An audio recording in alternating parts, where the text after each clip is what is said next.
আসসালামু আলাইকুম প্রিয় দর্শকবৃন্দ, আমি মেহেদী হাসান আপনাদের সকলকে স্বাগত জানাচ্ছি দৈনিক অগ্রযাত্রা প্রতিদিনের বিশেষ টকশো আয়োজন জনতার কথা। এই আয়োজনে আজকে আমাদের সাথে এই জনতার কথা টকশোতে অতিথি হিসাবে রয়েছেন জনাব ফাহিম ফারুকী ভাই, যিনি জুলাই কেন্দ্রিক বেশ নামডাক আছে যে একটি সংগঠনের মঞ্চ ২৪, এই মঞ্চ ২৪-এর আহ্বায়ক ফাহিম ফারুকী। একই সাথে তিনি বর্তমানে একজন তরুণ কণ্ঠস্বর বা প্রতিবাদী তরুণ কণ্ঠস্বর হিসেবে বাংলাদেশে বর্তমানে যে কয়েকজন এখন পর্যন্ত টিকে আছেন তার মধ্যে অন্যতম একজন বলা যায়। আজকে আমরা যে বিষয়ে কথা বলবো সেটি হলো যে শরীফ ওসমান হাদীর প্রতিষ্ঠিত ইনকিলাব কালচারাল সেন্টার ও বাংলাদেশের তরুণদের রাজনীতির ভবিষ্যৎ কি সে তা নিয়ে বিস্তারিত। তো শুরুতেই আমরা স্বাগত জানাতে চাই আমাদের স্টুডিওতে জনাব ফাহিম ফারুকী ভাইকে। আসসালামু আলাইকুম, আপনি কেমন আছেন? জি জি আলহামদুলিল্লাহ, আমি ভালো আছি এবং দর্শক শ্রোতাকে ধন্যবাদ জানাই এবং আপনাদেরকে ধন্যবাদ। ফাহিম ফারুকী ভাই, আমরা শুরুতে একটু প্রশ্নে চলে যাই। সেটা হলো যে শরীফ ওসমান হাদী, যিনি আসলে জুলাই গণ অভ্যুত্থান পরবর্তী সময়ে এমন কিছু কথা তিনি বলেছেন যে কথাগুলো আসলে কোটি কোটি তরুণের মনে আশার সঞ্চার করেছিল, এবং বলা হচ্ছিল যে তিনি যেটা বলছেন সেটা আসলে অনেক তরুণ যেটা এতদিন বলতে পারেনি সেই কথাগুলোই তিনি আসলে বলছেন। তো সেই শরীফ ওসমান হাদীর সাথে আপনার ব্যক্তিগত অনেক স্মৃতি রয়েছে বলে আমরা জানি।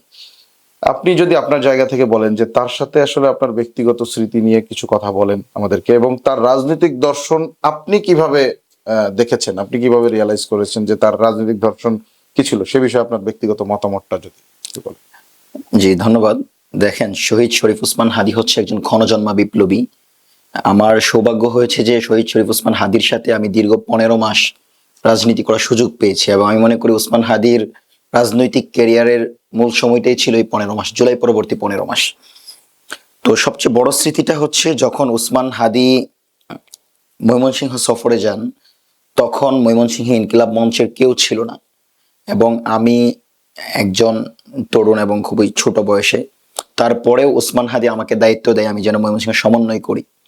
আমার মনে আছে ওসমান হাদী যাওয়া উপলক্ষে আমি পুরো ময়মনসিংহে যোগাযোগ করি। তখনকার গোয়েন্দা সংস্থাগুলো এটাকে অনেক গুরুত্বের সাথে দেখছিল, তারা আমাকে ফোন দিচ্ছিল।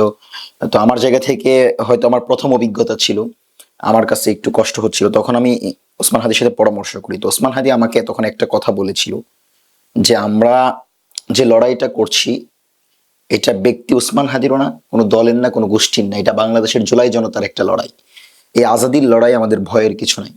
এবং তিনি আওয়ামী লীগ নিষিদ্ধের জন্য প্রত্যেকটি বিভাগীয় শহরে একটা জনসভা করেছেন ছোট পরিসরে। তো তারই অংশ হিসেবে তিনি ময়মনসিংহ গিয়েছিলেন, এবং আমি তাকে আনন্দমোহন কলেজের সামনে রিসিভ করি। এবং আমার মনে আছে সেখান থেকে কিছু তরুণ যারা অত্যন্ত আগ্রহী, খুবই আগ্রহের সাথে আমাদেরকে একসাথে মিছিল শুরু করলাম। আমরা ওসমান হাদী সামনে ছিল, আমি তার পাশেই ছিলাম, এবং আমার মনে আছে তিনি বলছিল যে লাল জুলাইয়ের হাতিয়ার গর্জে উঠুক আরেকবার, ক্ষমতা না জনতা, জনতা জনতা। এবং তিনি বলছিল সন্ত্রাসী সংগঠন আওয়ামী লীগের নিষিদ্ধ চাই। তো তার ভিতর যে স্পৃহাটা ছিল যে এই জুলাইটা আমার, আমি মানে এই জুলাই, যে কোনো মূল্যে এই জুলাই রক্ষা করতে হবে, সেজন্য ন্যায়ের পক্ষে, ইনসাফের পক্ষে থাকা গুটি কয়েক তরুণদেরকে নিয়ে তিনি এমন বেগে মিছিল করতেছিলেন, মনে হচ্ছিল যে কোনো জামাত, বিএনপি, এনসিপি এই ধরনের কোনো রাজনৈতিক দলের মিছিল, এবং মিডিয়ার উপস্থিতিও ছিল সে ধরনের। মানে এটাই আমি বলতে চাই যে উসমান হাদী এমন একটা আন্দোলনের নাম, যেই ব্যক্তি একা একটা আন্দোলনকে নেতৃত্ব দিয়েছিল। এবং তিনি আমার ময়মনসিংহ শহরে যখন যান, ঠিক ওই জায়গাটাতেও কেন জানি ওসমান হাদী পুরা জুলাইকে মুহূর্তের ভিতরে অনুপ্রাণিত করে ফেলেছিলেন। এবং আমার মনে আছে তখন আমরা প্রায় 1-2 কিলোমিটার সে মিছিল নিয়ে যাচ্ছিলাম, এবং ওসমান হাদী আমরা সবাই একসাথে ছিলাম। তো সবচেয়ে বড় কথা হচ্ছে যে মানে জাগিয়ে তুলতে পারতেন তিনি, মানে জনতাকে জাগাতে পারতেন, এবং জনতার হয়ে যেভাবে কাজ করা যায় এই স্পিরিটটা তার ভিতর ছিল। সেজন্য আমি বললাম যে রাজনীতির সূচনা আমার হয়েছে ওসমান হাদীর মাধ্যমে, এবং ওসমান হাদী আমাকে শিখিয়েছে যে সততার পক্ষে, আদর্শের পক্ষে যদি আমরা একজনও দাঁড়িয়ে থাকি তবে আমরা সত্যের পক্ষে আছি, আমাদেরকে পেছনে যাওয়ার কোনো দরকার নাই, এবং এটা আমরাই সঠিক পথে আছি। তো এই জন্যই বলবো যে ওসমান হাদীর স্মৃতি মানেই হচ্ছে অনুপ্রেরণা এবং নতুন ভাবে বাংলাদেশকে নিয়ে চিন্তা করার সুযোগ। আপনি এ বিষয়ে বেশ দারুণ উত্তর দিয়েছেন।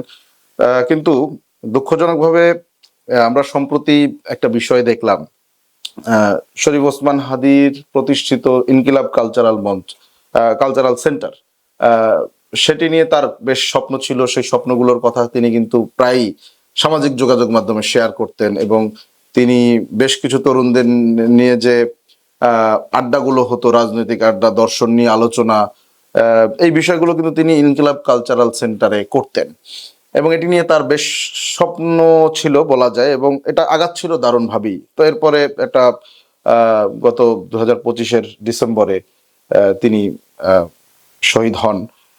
এরপর ইনকিলাব কালচারাল সেন্টার এবং ইনকিলাব মঞ্চ, এই জায়গাগুলোতে কিন্তু তারই সহযোদ্ধারাই ছিল এবং তারা চালিয়ে নিচ্ছিল। কিন্তু সম্প্রতি আমরা দেখলাম যে ইনকিলাব কালচারাল সেন্টার থেকে এটার দুই আলোচিত মুখ, জাবের এবং জুমা, তারা দুজন পদত্যাগ করেছেন। এটা তো আপনি নিজেও জানেন। এর প্রকৃত কারণ কি বলে আসলে আপনি মনে করেন, এক? আর 2 নম্বর হলো যে হাদি কি আসলে, আপনি হাদির সাথে চলেছেন, রাজনৈতিক কর্মকাণ্ডে অংশ নিয়েছেন, হাদি কি তার জীবদ্দশায় এমনটা ভেবেছিল কিনা যে তার পরিবার এবং এই তার সহযোদ্ধারা এভাবে মুখোমুখি হবে এই সময়টা এসে? দেখেন, আমরা সম্প্রতি একটা বিষয় লক্ষ্য করলাম যে ইনকিলাব কালচারাল সেন্টার যেটা, সেটাতে দুইজন দায়িত্বে ছিল, জাবের জুমা, আলোচিত মুখ যেটা। তো জাবের জুমা এবং উমর হাদি, দুইটা পার্ট উসমান হাদির সহযোদ্ধা। উমর হাদি, মাসুমা হাদি, তারা হচ্ছে উসমান হাদির পরিবার, তার রক্ত।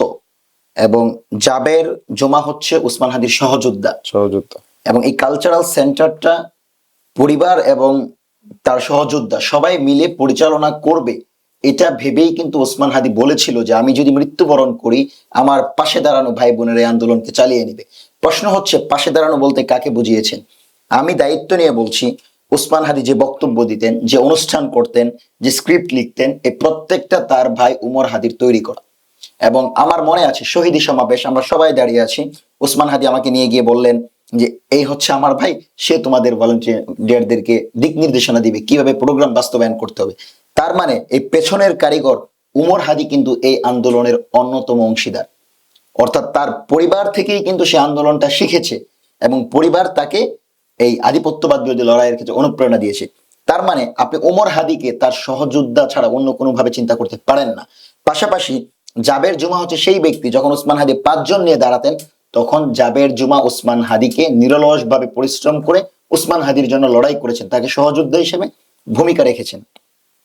এবং এই কালচারাল সেন্টার করা অথবা ওসমান হাদির এই সাংস্কৃতিক লড়াইকে টিকিয়ে রাখার জন্য এমন কিছু লোক দরকার যারা তার চিন্তা এবং দর্শনকে সবচেয়ে ভালো ক্যাপচার করেছেন। যেহেতু জাবের জুমারা দীর্ঘ সময় উসমান হাদির সাথে এই লড়াই ছিলেন, তাহলে তাদের চেয়ে ভালো আর কেউ এই লড়াই চালাতে পারবে না। তো সুতরাং জাবের জুমা যেমন উসমান হাদির এই কালচারাল সেন্টারের পরিচালনার দায়িত্ব প্রাপ্ত ছিল এবং তাদেরকে মাধ্যমে পরিচালিত হওয়া সম্ভব, ঠিক একইভাবে উমর হাদিরও এখানে অংশগ্রহণ অত্যন্ত জরুরি। কারণ উসমান হাদির কথা, কাজ, প্রোগ্রাম বাস্তবায়ন সবকিছু দিক নির্দেশনা দিতেন উমর হাদি। কিন্তু সেটা তো হলো না। মানে আমি সেটাই বলছি, জাবের এবং জুমা তো পদত্যাগ করলো। আমি সেটাই বলছি জাবের এবং জুমা পদত্যাগের কারণ হচ্ছে উসমান হাদি বলে গিয়েছিলেন যে ইনকিলাব কালচারাল সেন্টার আর ইনকিলাব মঞ্চ এই প্রত্যেকটা একটা ট্রাস্টের আন্ডারে থাকবে। ধরেন ইনকিলাব একটা ট্রাস্টের আন্ডারে, এবং আমার কাছে এটা নথি আছে, আমি চাইলে সেটাও বলতে পারি, আমাকে ওনার ভাই পাঠিয়েছেন। তো আমি শুধু জানতে চেয়েছি, যেহেতু আমাদের এখানে ব্যক্তিগতভাবে আমার কোনো চাওয়া নাই পাওয়া নাই, আমি জানতে চেয়েছিলাম। তিনি বললেন যে এই ট্রাস্টকে কেন্দ্র করেই ভাগ হয়েছে। ইনকিলাব মঞ্চের জন্য যে ট্রাস্ট উসমান হাদি করতে চেয়েছিল, সেই ট্রাস্টের অংশ ছিল ওমর ভাই, জাবের জুমা, সবাই। কিন্তু ওমর ভাইয়ের অভিযোগ অনুসারে জাবের ট্রাস্ট থেকে ওমর ভাইকে বাদ দিতে চেয়েছে, এবং এই ট্রাস্টে সে উমরকে রাখতে চায় না অথবা ট্রাস্ট করতে চায় না। মূলত এই ট্রাস্টকে কেন্দ্র করেই এই বিভাজনটা হয়েছে। এবং উসমান হাদি মারা যাওয়ার পর আপনারা দেখেছেন যে মানুষ কিন্তু ব্যাপকভাবে চিকিৎসার জন্য অথবা তার ইনকিলাব মঞ্চে কাজের জন্য অনেক টাকা পয়সা এখানে পাঠায়। তো এই টাকা পয়সাটা কার? তাহলে উসমান হাদির প্রত্যেকটা অ্যাকাউন্টের তো নমিনি হচ্ছে তার ভাই, তাহলে টাকাটা কোথায় যাচ্ছে? তো টাকাটা তার ভাইয়ের নামে। এখন যদি আপনি তার ভাইকে মাইনাস করেন, স্বাভাবিকভাবেই কালচারাল সেন্টারের কাজের জন্য তার ভাই সে সহযোগিতা করবে না। তো সেজন্যই আমি বললাম যে এই ট্রাস্ট করাকে কেন্দ্র করে তারা যে জগরা ফাসাদ তৈরি করেছে এবং যে ভাঙন তৈরি হয়েছে, এটা বাংলাদেশের জন্য ক্ষতি। কিন্তু কিন্তু তার ভাই ওমর হাদি, যদি আমি ভুল না করি, তিনি তো ইতিমধ্যে দেশের বাইরে আছেন এবং তিনি একটা সরকারি দায়িত্বে তাকে পাঠানো হয়েছে। তো এই বাইরে যাওয়ার মাধ্যমে আপনি কি মনে করেন না যে ওমর হাদি তিনি এই ইনকিলাব মঞ্চ বা ইনকিলাব কালচারাল সেন্টার সম্পর্কিত কার্যক্রম থেকে নিজেকে দূরে সরিয়ে নিয়েছেন? না, এটা ব্যাপারে তার আসলে বলার কি ছিল? এটা উমর ভাইয়ের সাথে আমার যতটুকু কথা বলার সুযোগ হয়েছে, তিনি এই আন্দোলনে থাকতে চান এবং এই কালচারাল সেন্টারে তার বক্তব্য অনুসারে জাবের জুমা তাকে আলাদা করতে চেয়েছে, যার ফলশ্রুতিতে তিনি অসহযোগিতা করেছেন, যার কারণে আজকে এই পার্থক্যটা তৈরি হয়েছে। কারণ এই কালচারাল সেন্টার নেয়ার ব্যাপারটাতে, যার নামে এই কালচারাল সেন্টার নেওয়া হয়েছে, যার অ্যাকাউন্ট করা হয়েছে, স্বাভাবিকভাবে তার কাছে ক্ষমতাটা থাকবে। তো এখন যখন জাবের জুমা উমর হাদিকে মাইনাস করতে চাইলো, ঠিক তখনই কিন্তু দ্বন্দ্বটা তৈরি হলো এবং মোটা দাগে তার দুইটা পরিবার, অর্থাৎ তার কালচারাল সেন্টার এবং তার রক্তের যে পরিবার, বোন মাসুমা হাদি এবং উমর হাদি, বোন এবং ভাই, হ্যাঁ, তাদের দুজনেরই এখন একসাথে বসা উচিত, আমি যেটা মনে করি। কারণ সেক্ষেত্রে আপনি কি আপনি তো ওমর হাদির সাথে কথা বলেছেন, কিন্তু আপনি কি জাবের এবং জুমার মতামত জেনেছেন কোনোভাবে যে তারা কেন তাকে মাইনাস করতে যাচ্ছে? আমি নিজেও জাবের ভাইয়ের একজন কর্মী, কারণ আমি তার আন্ডারে ইনকিলাব মঞ্চে ছিলাম।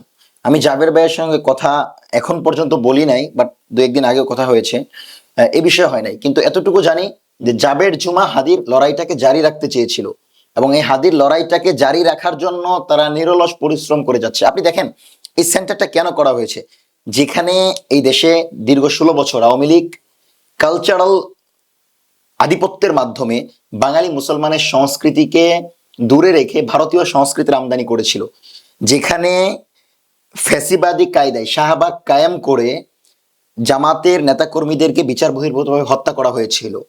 এমন একটা কালচারাল ফ্যাসিজমের রাষ্ট্রে ওসমান হাদি চেয়েছিলেন এই শাহবাগী অথবা এই ধরনের কালচারাল ফ্যাসিজমকে মোকাবেলা করার জন্য নতুন একটা কালচার প্রতিষ্ঠিত করা।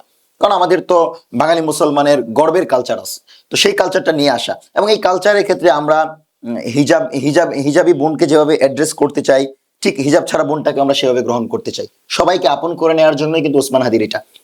তো এটা যখন করা হয়, তখন কিন্তু বহিঃশক্তির যে ধরনের সাংস্কৃতিক প্রভাব, এটা কমে যায়। এবং আমি মনে করি এই কালচারাল সেন্টার বন্ধ হওয়ার পেছনে গভীর ষড়যন্ত্র আছে এবং এই ষড়যন্ত্র সফল হবে যখন জাবের জুমা এবং ওমর হাদি অর্থাৎ পরিবারের সাথে এই সহযোদ্ধাদের ভাঙন তৈরি করা যাবে। সেজন্য আমি বললাম যে ভাগাভাগির জন্য ইনকিলাবের এই অগ্রযাত্রা, উসমান হাদির এই অগ্রযাত্রা, জুলাইয়ের এই অগ্রযাত্রা বন্ধ করা যাবে না। তাদেরকে যে কোনো মূল্যে বসতে হবে এবং জনতার জন্য উসমান হাদির লড়াইকে আজীবন টিকিয়ে রাখার জন্য সিদ্ধান্ত নিতে হবে যে তারা এই কালচারাল সেন্টার এবং ইনকিলাব মঞ্চ কিভাবে চালাবে। সেজন্য আমি বলবো শহীদ পরিবারকে ইগনোর করে, অর্থাৎ ওসমান হাদির পরিবারকে দূরে রেখে অথবা জাবের জুমাকে দূরে রেখে, দুইটাই আমি সমানভাবে আপনি বলতে চাচ্ছেন উভয়ের পরিপূরক এবং তারা যদি আলাদা হয়, আমার মনে হয় এই আন্দোলন বেগবান হবে না, বরং এই আন্দোলন এবং তরুণদের যে রাজনীতিতে অংশগ্রহণের যে ইচ্ছে ছিল সেটাও নষ্ট হবে। এবং এখনই কথা শুরু হয়ে গেছে, অনেকে বলতেছে যে পরিবার কি টাকার বিনিময়ে বিক্রি হলো কিনা। আমি বলবো যে যার ভাই চলে গেছে সে বুঝে ভাই হারানোর কতটুকু বেদনা। হ্যাঁ, না, এখানে কথা তো উঠলে দুই তরফা উঠবে। এক গ্রুপ দেখা যাবে যে জাবের জুমাকেও দোষী করবে, আরেক গ্রুপ, মানে এই বিভাজনের একটা সুযোগ তৈরি হবে। না, কিন্তু আপনি দেখেন যে জাবের জুমা যদি আজকে ওমর হাদিকে নিয়ে এই ধরনের অবস্থান না নিত, ট্রাস্ট করার ব্যাপারে আগ্রহী হতো, তাহলে তো এই ধরনের দ্বন্দ্ব হয় না। আপনি ট্রাস্ট করেন, কারণ ওসমান হাদি ট্রাস্ট করতে চেয়েছিল, মানে সে বলেছিল এই ট্রাস্টের আন্ডারে ঢাকায় অনেকগুলো সামাজিক প্রতিষ্ঠান থাকবে। জি, তো সেক্ষেত্রে আপনার আপনার আপনার যে আপনি যে দর্শনটি দিয়েছেন যে উভয় পক্ষের এখন বসা উচিত, দ্রুত এই বিষয়ে বসে একটা সমাধান বের করা উচিত। কারণ এখানে বিভাজন মানে এই আন্দোলনটা থেমে যাওয়া। এটা যেটা বুঝছি আপনার কাছে এখন এই পর্যায়ে আসলে যেটা জানতে চাবো সেটা হলো যে এই ইনকিলাব কালচারাল সেন্টার, সেটার শুরু থেকেই কিন্তু একটা প্রশ্ন ডালপালা মেলছে বা অনেকেই প্রশ্নটা করেন যে ইনকিলাব কালচারাল সেন্টারের আর্থিক যোগান কোথা থেকে আসে। এ ব্যাপারে আপনি কিছু জানেন কিনা, যেহেতু আপনি নিজেই ইনকিলাব মঞ্চের সাথে ছিলেন? আমি ছিলাম। আমরা যতটুকু দেখেছি অথবা ওসমান হাদি যতটুকু শেয়ার করেছে, এটা ক্রাউড ফান্ডিং এর মাধ্যমে হয়। ওনারা ওনাদের পরিভাষা, ওনাদের শব্দের মাধ্যমে ফেসবুকে অথবা অন্যান্য লিঙ্কে এগুলো শেয়ার করেন যে আমাদের এটা প্রয়োজন। ওনারা মেবি মানে সাংস্কৃতিক একটা লড়াইয়ের অংশ হিসেবে ওনারা বলে খয়রাত প্রয়োজন। আমি দেখেছি হাদি হাদি নিজেও তো বাতাসা বিলি হ্যাঁ হ্যাঁ করে তার সেটাই নির্বাচনী বলছি। প্রচারণা তো শুরু এটা করেছিলেন। সংস্কৃতির একটা অংশ, অবশ্যই এটাকে অ্যাপ্রিসিয়েট করি আমি। তো এভাবে ওনারা চান। তারপর কিছু লোকজন যারা জনতার পক্ষে, জুলাইয়ের পক্ষে অথবা বাংলাদেশের গণতন্ত্রকামী মানুষের পক্ষে, তারা হয়তো টাকা পয়সা পাঠান এবং সেভাবেই হয়। তো আমার যতটুকু জানা যে উসমান হাদি চলে যাওয়ার পর মোটা অঙ্কের একটা অংশ জমা হয়েছে, এবং এই টাকাটা কার যাবে, এটা কি সেন্টার ইউজ করবে না তার পরিবার নিবে, এটা এখনো জনসম্মুখে প্রকাশ করা হয় নাই। আমি হাদি চলে যাওয়ার পরে, হাদি মৃত্যু পূর্ববর্তী সময় হাদি যেভাবে ইনকলাব কালচারাল সেন্টারটা পরিচালনা করতো, আপনি কি মনে করেন যে আসলে হাদি চলে যাওয়ার পরে সেটার গতি ধীরে ধীরে স্তিমিত হয়েছে? দেখেন, ক্ষণজন্মা বিপ্লবী উসমান হাদি চতুর্মুখী জ্ঞানের অধিকারী ছিল। এখন যারা সে দায়িত্বে আছেন তারা কিছু ক্ষেত্রে কোরাম করেছেন। ধরেন, আমিও তো ইনকিলাবে ছিলাম, আর অনেক ভাইয়েরা ছিল, আজকে তারা কেউ নাই। তার কারণ কি? কারণ একটা কোরাম হয়ে গেল, এক কেন্দ্রিক হয়ে গেল, ব্যক্তি কেন্দ্রিক। তো ওসমান হাদি যেই জনপরিসরে সবাইকে নিয়ে লড়াইটা করতে চেয়েছিলেন, তার বিপরীতে যখন একটা কোরাম হয়ে গেল, ইনকিলাব মঞ্চের আপনি জানেন কিনা যে যারা 15 মাস ছিল তাদের কেউ ইনকিলাব মঞ্চের সদস্য পর্যন্ত হতে পারে নাই, আমি নিজেও না। আচ্ছা। অথচ আমরা ওসমান হাদির একদম ঘনিষ্ঠ ছিলাম। লোক নিয়ে আসা, প্রোগ্রাম বাস্তবায়ন করা, প্রত্যেকটা কাজে আমি জড়িত ছিলাম, কিন্তু আমার সদস্য পর্যন্ত হই নাই। তার মানে আপনার এই লড়াইকে তখনই বাধাগ্রস্ত করেছেন যখন আপনি এটাকে ব্যক্তিকেন্দ্রিক করতে চেয়েছেন। এখন জাবের জুমার সামনে ছিল, কিন্তু পেছনে যারা এই আন্দোলনকে চালিয়ে নেওয়ার জন্য বুদ্ধি দিয়েছে, পরামর্শ দিয়েছে, অর্থ দিয়েছে, তাদেরও তো একটা চাওয়া পাওয়া আছে, তাই না? জি। তাদেরও তো অংশগ্রহণ ছিল। সেজন্য আমি বললাম যে জাবের জুমা যদি আজকে সবাইকে এঙ্গেজ করে, সবাইকে আপন করে নিয়ে এই আন্দোলনটা আহ, চালাতে চাইতো, আমার মনে হয় ইজি হতো। কিন্তু তখন যখনই যারা তারা পরিবারকে এটা থেকে বাদ দিতে চেয়েছে, তখনই মূলত এই ধরনের প্রশ্ন সামনে এসেছে বলে আমি মনে করি। এবং আমি এখন পর্যন্ত যতটুকু অনুধাবন করতে পারি যে এইটা ষড়যন্ত্রটা মূলত হচ্ছে যে একটা বৃহৎ ষড়যন্ত্র। কারণ কালচারাল ফ্যাসিজমকে রোখা খুব সবচেয়ে কঠিন। শাহবাগে যখন গণজাগরণ মঞ্চ কায়েম হয়েছিল, ঠিক গণজাগরণ মঞ্চের সর্বাত্মক অংশগ্রহণের পর কিন্তু জামাতাদের ফাঁসি দেওয়া হয়েছে, অর্থাৎ হত্যাযোগ্য করে তোলা হয়েছে, জাস্ট তার এখন ঝুলিয়ে দেওয়া হয়েছে। তার মানে যখন এই ধরনের কালচারাল সেন্টার বন্ধ করা যাবে, জুলাইয়ের বিভিন্ন ফাউন্ডেশন বন্ধ করা যাবে, তখন কিন্তু জুলাই দুর্বল। অর্থাৎ জুলাইকে নর্মালাইজ করে আওয়ামী লীগ প্রবেশ করার জন্য যে ধরনের পথ হচ্ছে, তার অন্যতম হচ্ছে এই ধরনের প্রতিষ্ঠানগুলোকে বন্ধ করা। সেজন্য আমি মনে করি আওয়ামী, ভারতীয় গোয়েন্দা সংস্থা সহ অন্যান্য সংস্থাগুলোর ষড়যন্ত্র এবং জুলাই পন্থীদের লুভ লালসার যে বিষয়টা, এইটাকে যদি আমরা মানে সঠিকভাবে প্রতিরোধ করতে না পারি, আমাদের ভিতর যদি সততা এবং ইমানের প্রশ্নে আপোষ চলে আসে, আমার মনে হয় এই আন্দোলন জারি থাকবে না। এবং ইনকিলাব কালচারাল সেন্টারের এই ভাঙন আমি মনে করি জাতির জন্য একটা বড় ক্ষতি। আচ্ছা। আহ, হাদির মতো প্রতিবাদী তরুণরা আসলে বাংলাদেশের রাজনীতিতে কেন টিকতে পারে না? দেখেন, রাজনীতিতে টিকা না টিকা এটা নির্ভর করে হচ্ছে সেই ব্যক্তির কাজের উপর। কিন্তু আপোষ জিনিসটা যার ভিতর আছে তার কিন্তু কোনো থ্রেট নেই। উসমান হাদি যখন কথা বলতেন, তিনি কোনো শক্তির কাছে নিজেকে বর্গা দিয়ে কথা বলতেন না। তিনি মনে করতেন সাদাকে সাদা, কালোকে কালো বলাই আমার লক্ষ্য। তো তিনি যখন আধিপত্যবাদ আগ্রাসনের বিরুদ্ধে কথা বললেন, ঠিক তখনই কিন্তু তিনি সেই সন্ত্রাসী বাহিনীর আক্রমণের শিকার হলেন। আপনি দেখেন, ভারতীয় আধিপত্যবাদ এমন একটা জিনিস, এটার বিপরীতে যারাই চলতে গিয়েছে, আপনি শহীদ প্রেসিডেন্ট জিয়াউর রহমান যখনই আধিপত্যবাদের বিরুদ্ধে অবস্থান নিলেন, তাকে কিন্তু টিকতে দেওয়া হয়নি। জামাতের যে সকল নেতা কর্মীরা এই ভারতীয় আধিপত্যবাদের বিরুদ্ধে কথা বললেন, তাদের ফাঁসি হলো। এমনকি যারা গুম হয়েছিল, এদের প্রত্যেকেই এই আধিপত্যবাদ এবং আগ্রাসনের বিরুদ্ধে কথা বলার জন্য। তো সেজন্য আমি বলবো যে আজকে আমাকেও ঝুঁকিপূর্ণ নাগরিকের তালিকায় ইন্টারিম সরকার নিয়েছিল, অথচ আমি মাত্র 3 মাস কাজ করেছি। তো আমি বলবো তরুণদের রাজনীতিতে আসার সবচেয়ে বড় হুমকি হচ্ছে তরুণদেরকে সহযোগিতা করা, অনুপ্রেরণা দেওয়ার জন্য বাংলাদেশে কোনো রাজনৈতিক দল তৈরি হয় নাই। কারণ প্রত্যেক রাজনৈতিক দলের কাঠামো হচ্ছে চাঁদাবাজি, টেন্ডারবাজি, দলীয়করণ, আত্মীয়করণ। তাহলে যদি জামাত, বিএনপি, এনসিপি সবাই চায় যে আমার দলের প্রমোট হোক, আমার দলের ছেলেরা সামনে আসুক, তাহলে তো আপনি বুদ্ধিভিত্তিক লড়াইয়ের এই তরুণদেরকে প্রমোট করতে পারবেন না। কারণ দলীয়করণ হয়ে গেলে তো আপনি আমার মতো ফাহিম ফারুকি যে কোনো দলের না, তাকে তো আপনি নিতে পারবেন না। সুতরাং আমি মনে করি বাংলাদেশের রাজনৈতিক দলগুলো কোনোভাবেই চায় না তরুণ নেতৃত্ব সামনে আসুক। কারণ তরুণরা হচ্ছে এমন যে তরুণরা যখন আসে, তখন এসব জরাজীর্ণ, বৃদ্ধ, অযথা কথাবার্তা বলা লোকজনের কোনো মূল্য থাকে না। সেজন্য রাজনৈতিক দলগুলো এমন ভাবে তাদের গঠনতন্ত্র তৈরি করেছে অথবা রাজনৈতিক কাঠামো তৈরি করেছে যেন বিপ্লবী বুদ্ধিভিত্তিক লড়াইয়ের সংগ্রামী তরুণদের উত্থান না ঘটে। আমি সম্পূর্ণরূপে রাজনৈতিক দলগুলোর দোষ দিব। তাদের এই ফ্যাসিবাদী কায়দা এবং তাদের এই ধরনের একটা গোড়ালি কাঠামোর জন্যই আজকে তরুণদের টিকে থাকা সম্ভব হয় না এবং বহিঃশক্তির শত্রু হিসাবে চিহ্নিত হয়। দিন শেষে তরুণরা রাজনীতির মাঠ থেকে হারিয়ে যায়। সেক্ষেত্রে বাংলাদেশে তরুণদের রাজনৈতিক ভবিষ্যৎ আসলে কি?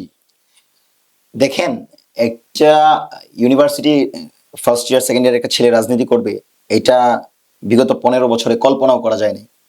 জুলাই বিপ্লবে যেহেতু কামার কুমার জেলে চাষা মেহনতি মানুষ নেমে এসে একটা জনযুদ্ধ করেছে, এটা কোনো গোষ্ঠীর না, কোনো দলের না, কোনো মতের না, জনযুদ্ধ। একটা ব্যানওয়ালা সে যখন গুলি খেয়েছে সে কিন্তু চিন্তা করে নাই যে আমি কোনো একটা রাজনৈতিক দলের নেতৃত্ব গ্রহণ করব। সে চিন্তা করে নাই আমি একটা গাড়ির মালিক হবো, বাড়ির মালিক হবো। সমন্বয়করা, রাজনৈতিক নেতারা সবকিছুর মালিক হয়েছেন, কিন্তু আমার যে কামার কুমার জেলে চাষারা মাঠে এসেছিল তাদের একটাই লক্ষ্য ছিল এদেশ থেকে ফ্যাসিবাদী আওয়ামী লীগকে উৎখাত করে স্বাধীন সার্বভৌম নয়া বাংলাদেশ প্রতিষ্ঠিত করব।